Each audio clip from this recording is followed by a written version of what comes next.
Halo semuanya, saya Rinta Ulina. Kembali lagi. Di sini kita akan bahas Focus Group Discussion atau FGD. Beneran cuma diskusi kelompok aja? Tidak. FGD adalah teknik riset kualitatif untuk mengeksplorasi persepsi, motivasi, dan pengetahuan audiens secara mendalam dalam waktu singkat. Bayangkan sebuah kampus ingin meluncurkan kantin digital.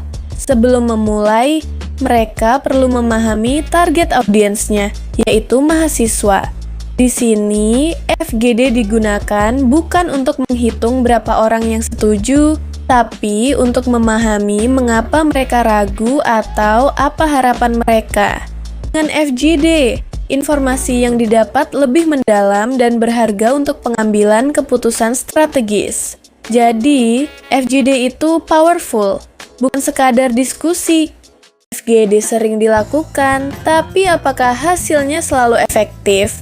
Kuncinya ada pada karakteristik dan komposisi peserta yang tepat. Pertama, jumlah peserta. Idealnya berjumlah 7 hingga 11 orang. Tidak terlalu sedikit dan tidak pula terlalu banyak. Kedua, homogenitas. Peserta harus memiliki karakteristik serupa agar tidak ada kesenjangan status yang menghambat pembicaraan.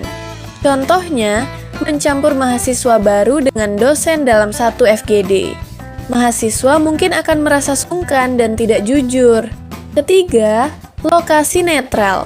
Harus dilakukan di tempat yang membuat peserta merasa bebas dan tidak takut menyatakan pendapat. Inilah mengapa ketiga aturan ini sangat penting agar data yang keluar bersifat jujur, spontan, dan akhirnya efektif. Masuk ke pembahasan dinamika kelompok. Mengapa kita tidak pakai wawancara individu saja? Karena FGD memiliki keunggulan yang tidak dimiliki metode lain. Pertama, sinergisme. Kelompok mampu menghasilkan informasi dan ide yang lebih luas dibanding individu. Lalu, ada snowballing atau efek bola salju. Komentar dari satu orang bisa memicu reaksi berantai yang menghasilkan ide baru. Contohnya, dalam diskusi kantin digital, keluhan tentang metode pembayaran bisa memicu ide top-up otomatis dari teman sekelompoknya. Inilah kekuatan FGD. Satu ide kecil bergulir menjadi solusi besar berkat interaksi dinamis kelompok.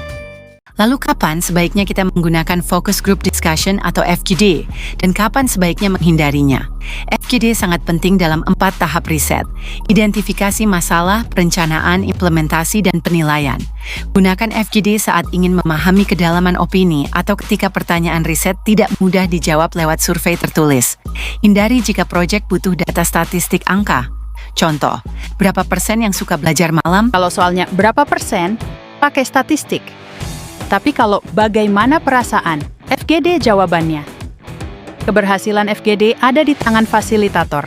Sebelumnya, siapkan pertanyaan strategis dan rekrut anggota yang tepat. Saat diskusi, fasilitator harus memastikan semua pendapat didengar.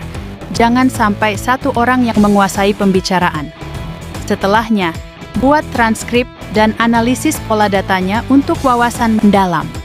Tapi hati-hati, kalau fasilitator kurang mahir, hasil FGD bisa jadi bias dan nggak akurat.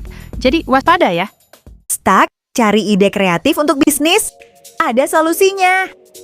FGD atau Focus Group Discussion. Instrumen luar biasa untuk menggali ide secara spontan dan kreatif dari berbagai sudut pandang.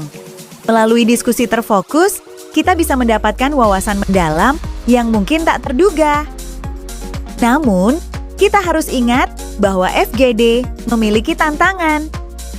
Interpretasi datanya sulit dan membutuhkan pemandu yang handal. Demikian penjelasan saya. Semoga bermanfaat dan terima kasih.